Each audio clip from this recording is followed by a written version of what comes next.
Hey guys, Parker here from South Anna Farm. Today we're going to talk about straw versus hay as it relates to animal bedding and why we use one over the other here on the farm. Let's get started.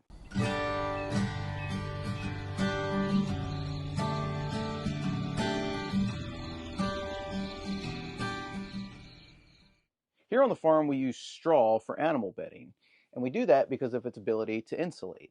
This is nothing new. Straw's been around for a very long time. In fact, humans have been using straw to keep themselves and their animals warm for centuries.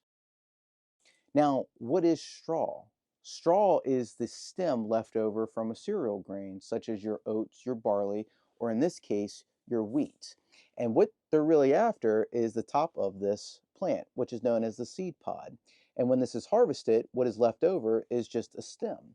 So a long time ago, instead of getting rid of the stem or throwing it away, they found a use for it. And one of the very many uses of it is animal bedding. Now, before the invention of machines, workers were sent to the field to harvest this grain, either by hand or with a tool called a sickle bar. Today, we have the luxury of the combine. The combine is a piece of farm machinery that has blades on the front of it.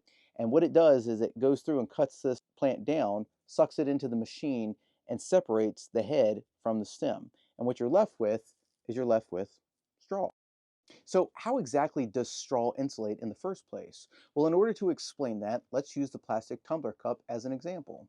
What you have is essentially a smaller plastic cup inside of a larger plastic cup, and that area in between the two is sealed off.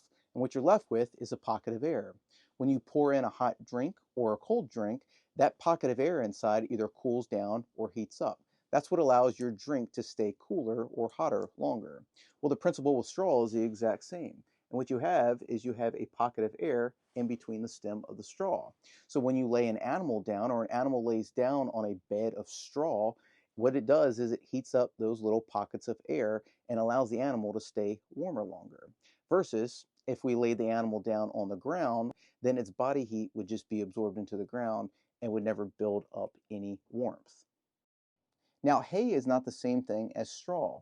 Like we talked about before, straw is made up of the stems of cereal grains, like your wheat, your barley, or your oats. Hay is made up of blades of grass, such as your tall fescue or your orchard grass.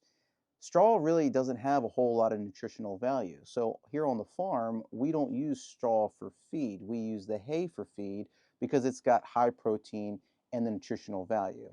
Now, with that being said, animals will eat the straw, and in fact, they do sometimes enjoy it. But it doesn't really provide a whole lot of nutrition, so we don't use it for that purpose. We use straw for the bedding, and we use hay for the feed. Isn't that right? So why not just use hay here on the farm for animal bedding instead of straw? Well, there's a few reasons that we don't, but one of the big reasons is the cost. Now, COVID caused the price of hay to go up tremendously. And to give you guys an example, we are currently in 2024, and the bale of hay that I'm currently sitting on cost about $10. For the same size bale of wheat straw, like the bale beside me, it is $3. So there is a huge difference in price. And when you're talking about a farm, and trying to turn a profit, well, it really just doesn't make sense. The other reason is we talked about the insulation properties of straw. Straw is made up of stems with hollow spaces in between it where the air can get captured and heat up. Versus with hay, hay is not stems. Hay is blades of grass. So there really are no pockets of air to heat up. Now, yes, it does put a barrier between the ground and the animal, and it will provide some insulation factors. However, when you're talking about cost versus benefit, it really just doesn't make all that much sense. Now, straw is going to hold up a lot longer and is not going to break down as quickly as, let's say, hay. Now, that could be a good thing or a bad thing depending on what you're doing with the animal bedding when it's all said and done. We prefer to have it on the front end be a little bit easier to manage because it's a lot easier to clean up. Because the hay breaks down a lot faster, it can hold in some smells, and it also is more of a pain to clean up when you're using a pitchfork or a shovel.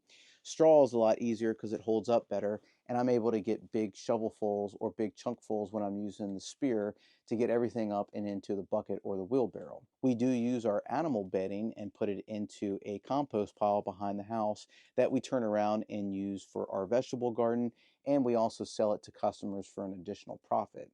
Now, in the compost pile, it does take a little bit longer to break down. It's not a tremendous difference, but it is a difference. And hay is going to break down a lot quicker than, let's say, straw. But we still try to make it easier on ourselves and on our back when we're going to clean out the pens, so we still prefer using the straw. Well, that wraps things up here for us on the farm today. We appreciate you guys following along with us. And if you guys do something different or know somebody that does something different, or maybe you all have a different philosophy, then let us know. Give us a comment down below and let us know what you're doing. We're certainly always willing to hear different opinions and try new things. That's how we grow as a farm. If you guys like this type of content or you guys want to see more, please consider giving us a thumbs up or hit that subscribe button. We really appreciate it and it'll help the farm channel grow. Until then, you guys be safe, and we'll see you again later.